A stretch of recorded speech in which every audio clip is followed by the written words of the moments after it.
Olá, muito boa tarde. O meu nome é Alexandre Martins e hoje em 1080 segundos tenho uma nova convidada. É ela, a Margarida Mateus. É uma convidada surpresa e hoje estamos aqui em Santa Maria da Feira para registrar este momento. Eu já quero te agradecer por aceitar este desafio, 1080 segundos. Obrigada, Alexandre. E para quem não te conhece, quem é a Margarida Mateus? A Margarida Mateus é uma rapariga simpática, de bem com a vida, que adora o que faz, que sou educadora de infância. Foi o que eu sempre quis e é o que estou a fazer e continuo. Isto é assim uma pergunta um bocadinho difícil, não é? Sou casada, tenho 2 filhos lindos, estou a trabalhar em Cocujães, vivo em Santa Maria da Feira, daí estarmos a fazer a entrevista aqui. Eu não sei se queres saber mais algum pormenor. Quando é que nasce essa tua paixão pela educação e, neste caso, se era a tua primeira opção, ser educadora de infância? Olha, nasce muito cedo. Foi uma coisa que eu sempre quis, que eu sempre sonhei.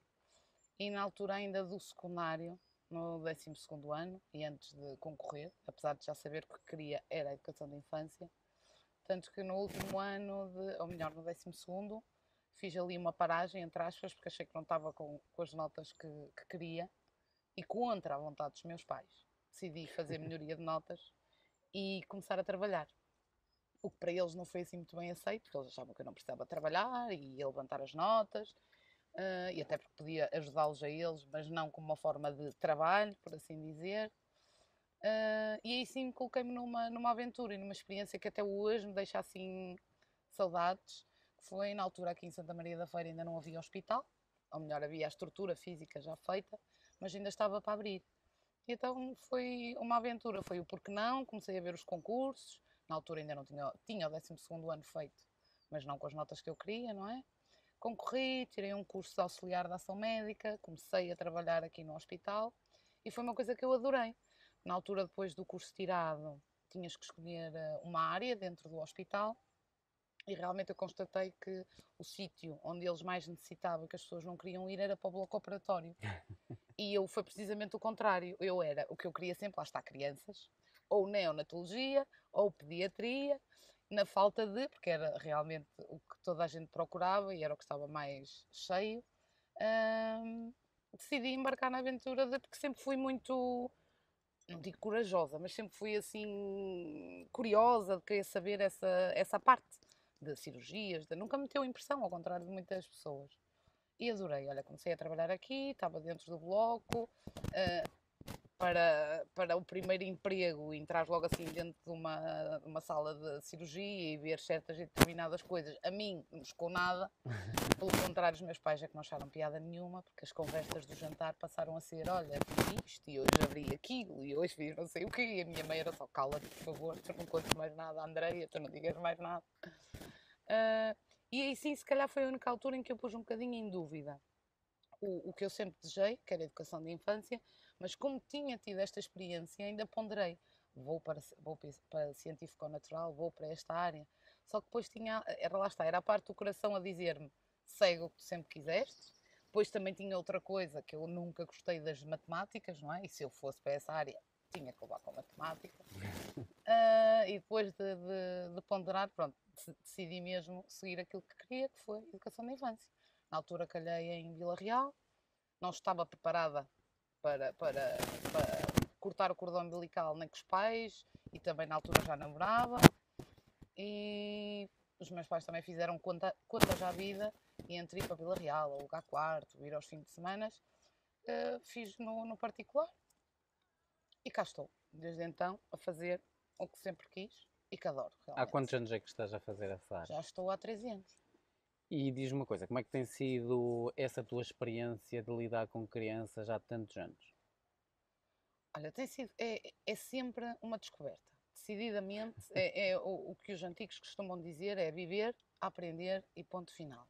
E é um facto que eles são pequeninos e eu trabalho desde creche até aos 5 anos, que é uma das características que eu gosto no sítio onde trabalho, porque também trabalho há 13 anos e sempre no mesmo sítio. É nós podermos acompanhar dia a dia a evolução dos miúdos, desde bebés, desde 5 meses até aos 5 anos. E agora estava-te a dizer isto e perdi a tua pergunta. Perguntaste-me o quê? Tem a ver com as crianças. Como é que tu achas, como é que tem sido a tua experiência ao longo de tantos anos? Com as crianças, era como eu te estava a dizer, realmente é um facto que aprendemos todos os dias, que elas são uma fonte de inspiração. Temos, como em todas as profissões, aqueles dias em que tu até nem estás com vontade, mas tem esse lado positivo. Eu acho que por mais chatices que tu até leves contigo, chegas lá e desligas. Pelo menos eu tenho essa capacidade. E eles também têm essa capacidade para comigo, não é? De me fazerem desligar. Agora estou aqui, é para eles quase desligar o botão. Passo eu a ser a máquina e depois quando saio de lá liga-se outro botão. Mas tem sido fantástico, eu acho que é surpreendente realmente que são 13 anos e muita gente me faz a pergunta como é que tu aguentas todo o dia, que eu adoro este termo, aturar canalha. Opá, detesto o termo canalha, detesto o termo aturar, detesto o termo tomar conta, porque não é isso que eu faço de todo e não é isso que é a educação da infância. É uma coisa que eu adoro, sim. Agora, o que eu sinto é que, com o passar do tempo, cada vez mais eles são exigentes, mas cada vez mais é difícil lidar com os pais.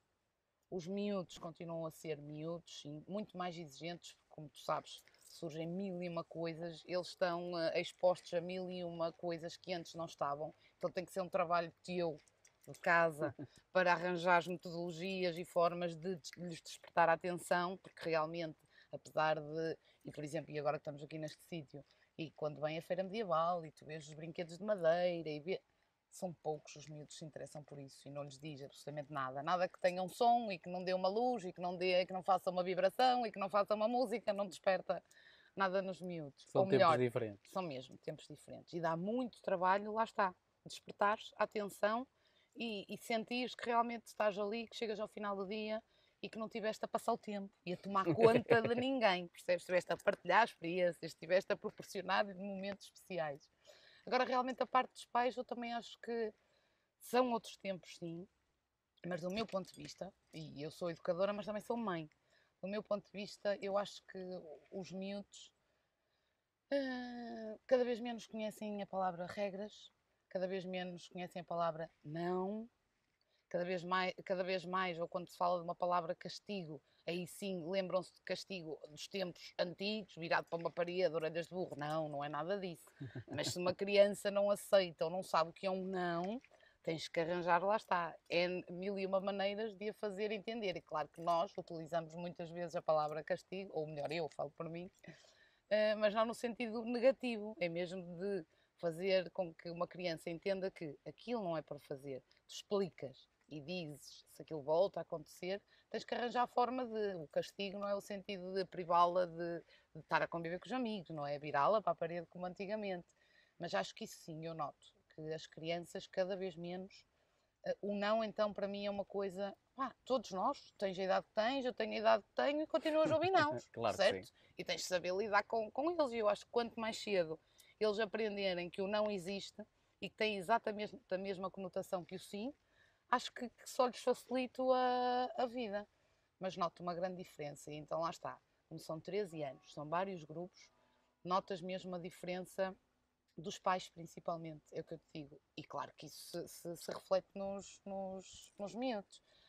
Mas eu, até agora, tenho arranjado formas e estratégias e consigo chegar até aos pais e dar-lhes a entender a minha forma de pensar, porque sabes que a minha profissão é um bocadinho ingrata no sentido em que, principalmente no início, são bebés, muitas vezes pais de primeira viagem, ou não, cada vez mais me convenço que não tem nada a ver ser o teu primeiro filho ou o teu segundo filho, pelo contrário, acho que por acaso, ao contrário do que eu esperava, pelo menos do que eu pensava, era que quando tens o teu primeiro filho, tens aqueles receios todos, no segundo, supostamente, já terias outra tolerância, outra. Não, por acaso, pelo menos na minha realidade, não tem acontecido isso. Acho que as inseguranças parece que não aumentam, mas a tolerância, sim, parece que diminui para certas e determinadas coisas. Hum, Tem sido realmente uma experiência boa, continuo a gostar do que faço, mas penso muitas vezes, eu, daqui a uns anos, perninhas à chinês, sentada no tapete, os miúdos, eu costumo brincar muito com as minhas colegas e dizer, estamos todas mais ou menos na mesma faixa etária no meu local de trabalho. Mas eu costumo brincar e dizer, vocês imaginam daqui a ora, 3, 4, 5, daqui a 20 anos, qual é o prazer, ou uma criança ver assim, uma cota, cabelos brancos, a aparência não é minha, anda cá, meu amor. Opa, convenhamos, a gente vê a realidade, não é? Tu tens filhos. Eu acho que os miúdos, não é questão de ser velha, nem nada disso, mas acho que, penso nisso muitas vezes, no passar do tempo, a ver diretamente ligado com a minha profissão, porque realmente eu estou com eles todos os dias, esta questão e que nós fazíamos, sentadinha no tapete, perninhas à chinês, depois para levantar, e brincamos muitas vezes sobre isso, mas brincamos, eu pelo menos brinco, mas falando a sério, porque vem muitas vezes ao pensamento como é que vai ser daqui a uns anos. Mas como eu costumo dizer, ainda faltam muitos anos, quando se chegar lá. E tu vês-te daqui a 20 anos a fazer ainda isso? Opá, sou-te sincera, é assim, Visto que já pensaste tantas vezes é, nisso. é o que eu gosto. Agora, tudo depende, é como eu te digo, da evolução e da forma também como as crianças reagirem, porque eu acho que a partir do momento em que eu sinta que da parte delas existe alguma. Apesar que nós não nos podemos, Alexandre, dar ao luxo de dizer, bem, olha, agora estou a ficar velha, os miúdos até nem. Não sei, daqui a uns anos como é que vou estar, não é? E como é que a profissão vai estar, e como é que as ofertas vão ser. Mas sabemos que não nos podemos dar ao luxo de, olha, agora estou cansada, não é? Isto com os nossos políticos. Se eu penso e dizer daqui a 20 anos, se calhar não são 20, vão ser para aí uns 40, tenho que pensar realmente quando chegar lá à altura. Mas gostava de me ver daqui a 20 anos, lá está, de perninhas já chinês e com o meu grupo de crianças já volta. Gostava. Há uma questão interessante que me surge nestes insights todos que foram fluindo durante esta conversa que tem a ver com, tu falaste em ligar e desligar o botão. Uhum. Tu fazes facilmente esse ligar e desligar o botão entre a escola e a tua vida pessoal? Faço. Sempre tive, é engraçado, em ambiente de trabalho e de sala, não tenho essa capacidade. Por exemplo, de estás com 22 minutos e de repente, como eu costumo dizer, estarmos no momento do 25 de Abril, porque há momentos para tudo durante o dia, e eu costumo chamar o meu momento 25 de Abril, dos meus minutos, aí não tenho a capacidade de desligar. Por exemplo, eu não consigo estar numa sala com o momento 25 de Abril que dure mais de 10 minutos. Nem consigo, por exemplo, estar a trabalhar, imagina, com 6 na mesa e eles estarem ali a fazer assim o maior disparate, eu não tenho a capacidade de desligar e dizer eu estou com estes e aqueles ali. E sei que há colegas que o fazem e conseguem. E essa capacidade nunca tive, mesmo em ambiente, lá está, familiar. Com os meus filhos, eu não conseguia, por exemplo, estar a ter esta conversa aqui contigo e se visse ali o meu filho ou puxar o cabelo à irmã, não conseguia. E tu deves de apreciar isso no teu dia a dia, quando vais a um café, quando vais a um restaurante, de ver que às vezes os miúdos vão fazer certas e determinadas coisas e os pais não estão, ou melhor, não querem ver e preferem não se aborrecer. No trabalho realmente tenho essa capacidade, porque eu acho que é a única forma saudável para mim e para eles. Porque lá está, eu tenho maus dias na escola, como é óbvio, e não os trago para casa, é como eu te digo, não é? São 22, há dias em que eu venho extremamente cansada, mas nem por isso vou privar o meu filho ou a minha filha porque venho estourada e já não posso ouvir, olha, por favor, hoje os miúdos deram um bocado da cabeça, não. E vice-versa, porque os problemas, a vida continua. Eu acho que as vidas complementam-se, a familiar e o trabalho, como é óbvio, mas a questão do botão não é uma quebra. A Margarida que está na escola é a mesma Margarida que está em casa e vice-versa. Agora, não levo a bagagem comigo. Deixa-me lá à porta. Sabes fazer a separação das águas? Sim, é mesmo a questão de bagagem. A Margarida é a mesma, o conteúdo está cá, sou exatamente a mesma pessoa, mas deixa-me lá à porta. E depois Como é que tu vês a educação dentro da tua área nestes últimos 13 anos? Porque foi ao tempo que tu entraste exatamente, e que está a decorrer. mudou radicalmente. Não te posso dizer para melhor, porque pessoalmente não acho que tenha mudado para melhor, só num sentido. Na nossa área, e principalmente no pré-escolar, a burocracia é cada vez mais. Ou seja, nós temos um horário letivo para cumprir com as crianças, mas depois temos toda uma burocracia por trás que tem que ser feita e que tem que constar, e que temos os processos individuais das crianças, e em cada processo individual, antes de uma criança entrar, tens de fazer uma entrevista aos pais, onde eles te transmitem as competências que eles têm adquiridas, que estão em aquisição, que não têm, e depois tu com isso constróis um processo individual para cada criança. Ora, tens um grupo de 22, cada um é como cada qual, claro que depois temos de trabalhar em conjunto. Só que depois existem todo as planificações, tens uma planificação semanal, uma planificação mensal, tens de fazer uma avaliação diária, uma avaliação mensal, tens as reuniões que tens de fazer com as tuas colegas de grupo mensalmente, onde supostamente teríamos que discutir todos estes assuntos, e lá está, tens um horário de trabalho e tens uma família em casa e não consegues ser, eu não consigo ser 100% eficaz a nível burocrático. E digo isto honestamente e claramente, e falo muito com as minhas colegas, porque todas sentimos esta dificuldade. A nível de papelada, é de uma exigência. Olha, eu digo-te, chega a ser desumano, porque se nós quiséssemos cumprir a 100% com o que a Segurança Social, com o que o Ministério da Educação nos exige, nós não conseguíamos estar com os miúdos. Ou então, eu estava numa sala a preencher papéis e os miúdos, faz-me lembrar, há uns anos atrás, um sketch qualquer que era como tu ires às finanças, olha, queria um papel, não sei o quê, tenho que tirar a senha e preencha o papel. Olha, queria não sei o quê, tenho que tirar a senha e preencha. E no fundo nunca tratavas do teu assunto. E eu acho que isso é desumano, porque realmente a nossa profissão é mesmo isso, é uma ligação muito direta com as crianças, com os pais, com a comunidade. A papelada, se for lá uma inspeção, Alexandre, eu posso te garantir que tenho o mínimo, entre aspas, feito, mas tenho a consciência de que o meu trabalho como educadora, aquele que eu considero o meu verdadeiro trabalho, está a 100%. E por vezes isso faz-me sentir até um bocadinho ingrato, porque eu não consigo ter tudo a 100. Eu sou muito perfeccionista, eu gosto de ter tudo direitinho, seguir as... Mas aí tive mesmo que fazer uma opção. E entre papéis e crianças, crianças mil vezes. Não consigo. Qual é a tua percepção, ou qual é a tua observação, ou qual é a tua opinião sobre os primeiros 5 anos de vida de uma criança, como educador? Ai, são 5 anos mágicos, são... Eu costumo dizer que eles são as minhas esponjas, que absorvem tudo e eu acho que são fundamentais para o crescimento deles. Daí eu achar que a minha profissão, e a de muitas educadoras e colegas como eu, não é devidamente reconhecida, porque lá está o tal termo, nós estamos a tomar conta de crianças. E por isso é que eu disse que detesto esse termo e defendo até. Nós estamos realmente, eu não estou lá para educar ninguém, como é óbvio, a educação vem de casa, mas a convivência, o que eu lhes passo, o que eles me passam, eu estou a educar sentimentos. Não estou ali para os ensinar a ler, não estou para lhes ensinar a fazer contas, embora lá está, tu tens os pais que te exigem essa parte, outros que passam ao lado e tens que ter uma grande ginástica para conseguires tentar agradar a todos, nunca esquecendo a tua essência. Saber realmente o que é que eu sou, o que é que eu quero fazer, para que é que eu ali estou, mas sei que tenho consciência que são 5 anos fundamentais para a vida de uma pessoa, porque são 5 anos, criança sim, mas estamos ali a contribuir muito para um bom adulto. Para fecharmos este capítulo dentro desta tua área, eu vou-te fazer uma questão que faz todo sentido para quem está a ver o vídeo do lado lá. Que é quem atualmente tem ou está para ter bebê ou tem crianças muito pequenas, o que é realmente a profissão de educador de infância?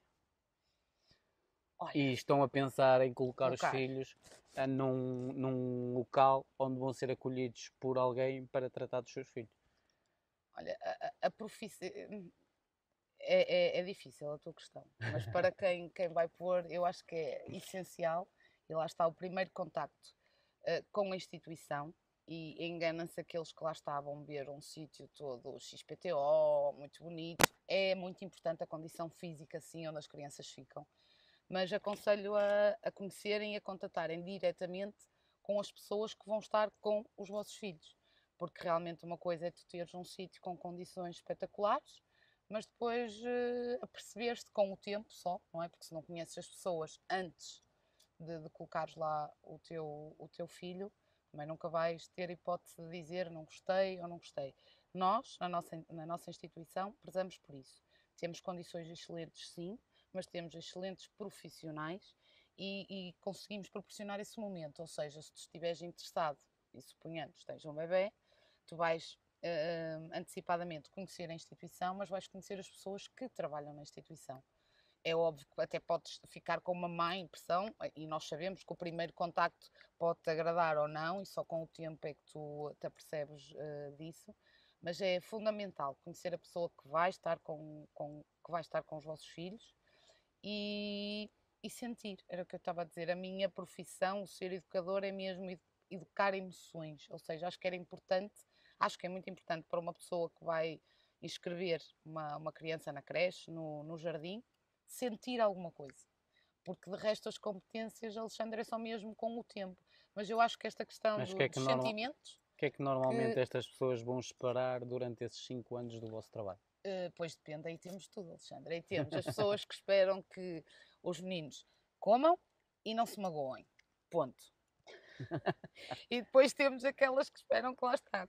Que os filhos que até fazem birras em casa, que na escola não façam, que os meninos não tomam medicamentos em casa, mas que a educadora consegue que tome, que os meninos não querem pôr as meninas não querem pôr os totós, mas chegam à escola, olha, Margarida, pô, que consigam. No fundo, eu acho que há muitos pais que esperam que nós sejamos milagreiras, ou seja, há miúdos realmente, e a experiência diz-me isso, que são muito diferentes em ambiente de escola e em ambiente de família. Em 13 anos ainda não consigo explicar o porquê. Porque se eu te dissesse, há miúdos muito problemáticos em casa, e que, por exemplo, e eu já tive, e que chegam à escola e no jardim, Alexandre, são crianças pacíficas, normalmente excelentes membros no grupo, destacam-se pela capacidade de cálculo, de raciocínio, de interesse por tudo o que tu lhe deres é novidade e eles querem explorar. Agora, realmente, as pessoas, e isso sim, eu noto que ao longo do tempo as exigências são muito diferentes de casal para casal, de pai para pai. Como é esta interação entre 3 pessoas? Tu, os filhos e os pais? Tem momentos bons. Na minha experiência, realmente, sou-te sincera, nestes 13 anos, os grupos já passaram por mim, eu fiquei sempre com amizades. Os pais dos meus meninos, até porque, engraçado ou não, para muitos que não saibam, eu costumo chamar os pais dos meus miúdos, e como tu imaginas, num grupo de 20, os miúdos, tu sabes os nomes como é óbvio, mas os pais há muitos que não decoram os nomes, então é sempre ao mãe e ao pai. Quem me ouvir a chamar, parece que eu estou a chamar a minha mãe ou o meu pai, mas não, estou a chamar a mãe e o pai dos meus miúdos. A relação, eu acho que é uma coisa, é tão importante, eu considero muito tão importante a relação que eu crio com os pais das minhas crianças como a que crio com eles. Porque a partir do momento em que eu consigo conquistar dos pais a confiança, que acreditem realmente no meu trabalho, todos os anos que seguem, Alexandre diz-me a experiência que são maravilhosos. Aconteceu algumas vezes, lá está, de alguns pais mais reticentes, com algumas inseguranças, que lá está, que o primeiro contacto, se calhar, eu não lhes agradei, que demorou mais tempo a conquistar, mas nunca tive nenhum problema pessoal com nenhum pai, graças a Deus, até hoje. Em 1080 segundos vou deixar 2 bónus para si e 2 bónus para a Margarida. Tem a ver com 2 últimas questões. A primeira tem a ver qual foi o momento mais marcante na tua vida que te fez crescer e que tu te lembres e que possas partilhar connosco. Uhum. E a segunda, qual é o sentido da vida para ti? Que me fez crescer. Olha, o que me faz crescer é só os meus saltos altos, porque este meu 1,90 m. Sinceramente, olha. Esta pergunta vai sempre na ordem do quê? Da superação. E não naquele momento em que Sei. nós sofremos em determinado momento e ficamos lá parados. Ou seja, é algo que nos fez superar e crescer e tomar uma consciência completamente diferente do Eu acho que acontecimento. todos os dias, Alexandre, passo por esse processo. E quero acreditar que, e penso sempre assim, eu sou muito positiva. Por mais obstáculos que me apareçam, eu não sou, nem nunca espero nunca ser uma pessoa de desistir. Se ali está o alto, eu vou ter que passar aquele alto. Hoje, amanhã ou depois, mas eu vou passá-lo e ponto final. Mas se calhar assim mais recentemente e que eu me lembre, decididamente o nascimento do meu filho, partilhava contigo antes da entrevista, porque realmente foi detectado um problema muito grave durante a gravidez e foi uma prova para mim, para o meu marido, para a minha família, contei com todos eles, mas graças a Deus, é como eu te disse antes, está com 23 meses, com o problema resolvido, ou melhor, é uma coisa que o acompanha para a vida, mas que realmente foi mais uma prova de que as coisas bem, graças a Deus, resolveram-se. Passamos momentos muito difíceis, mas agora passamos momentos muito felizes, olhar para ele e dizemos muitas vezes, quem olha para o meu filho, graças a Deus, ou imagina por tudo o que ele já passou. E para mim a mesma coisa, não é? Aquela batalha foi ultrapassada, ficou, não a esqueço, mas não ando ali a bater em cima, ai, aconteceu-me isto, aconteceu. Claro. Já foi, graças a Deus, é seguir para a frente. A segunda, dizias tu? Qual é o sentido da vida para ti? O sentido da vida é mesmo, olha, é viver. Detesto a palavra sobreviver, que eu acho que é quase o que agora todos nós fazemos, ou quase que a sociedade nos obriga a. Eu considero-me uma sobrevivente, sim, mas o meu sentido é mesmo viver todos os dias, apesar de ser muito fácil e muito bonito dizer vive um dia de cada vez. Eu tento pensar um bocadinho assim. Não consigo pensar a 100%, porque é inevitável pensar no amanhã, mas tento realmente tentar aproveitar o máximo de cada dia. Por isso é mesmo viver. Eu gostava de, porque está-me aqui na cabeça constantemente a bater o seguinte insight, eu gostaria de saber qual era as palavras que a Margarida gostaria de deixar aos filhos, que eles um dia pudessem ver este vídeo e achar que realmente as palavras para eles foram sentidas, emotivas e que foi uma grande mensagem de esperança para eles. Olha, a palavra que eles mais ouvem, e não deixo de a dizer todos os dias, de manhã, à noite, durante o dia, é amo-te. A um, a outros. O Gustavo ainda não me diz, como é óbvio, já diz algumas coisas, mas o amo-te ainda não me... Mas ele diz o amo-te com aquele abraço apertadinho. A Beatriz, sim, é uma palavra muito comum em nossa... Comum, mas sentida, não é comum, banal. Mas se eles vissem, era mesmo isso que eu gostava que eles fixassem aqui, os amo muito, que são, há bocado dizias, em relação ao sentido, e realmente eles são o meu sentido de viver, a minha razão de viver. Claro que formamos um conjunto, e neste momento somos 4, eu, o meu marido e eles os dois. De resto, eu acho que até nem preciso usar muitas palavras para eles, porque nós somos muito sentimentais, não Quais temos são os vergonha. valores que lhes gostarias de passar? Olha, felicidade, honestidade, e realmente lá está. A honestidade para mim é essencial, mas serem um bocadinho o meu espelho no sentido de, bem, um obstáculo é para ultrapassar. A minha filha, a Beatriz, e tem 8 anos, sabe que eu detesto e não admito quando ela me diz não consigo. Eu digo, a palavra não consigo não existe, nem para ela, nem para mim, nem para ninguém que está à minha volta. Em contexto de sala, digo isto muitas vezes, eu não consigo, não existe. É como conseguires, tenta assim, tenta assado, agora não consigo, não aceito. E acho que se todos pensarmos assim, conseguimos ser pessoas melhores, sermos felizes e fazermos quem está à nossa volta felizes. Como é que descreves os teus 2 filhos numa palavra? Numa palavra. Os dois. Ou olhas para o teu filho e arranjas uma palavra para ele e olhas para a tua filha e uma palavra para ela? Para a Beatriz, felicidade, e para o Gustavo, luz. Foram 1080 segundos com a Margarida. Se quiserem colocar alguma questão à Margarida é muito simples. Basta enviar um e-mail para esc@1080segundos.com. Irei direcionar esse e-mail à Margarida e será ela a própria a responder às vossas questões. A ti, Margarida, quero-te agradecer por estes 1080 segundos. Obrigada, eu. A vocês, a vocês, gostaria que comentassem, partilhassem ou dessem feedback sobre este vídeo, porque quando estão a fazer isto, automaticamente estão a dar sinais positivos aos canais de distribuição.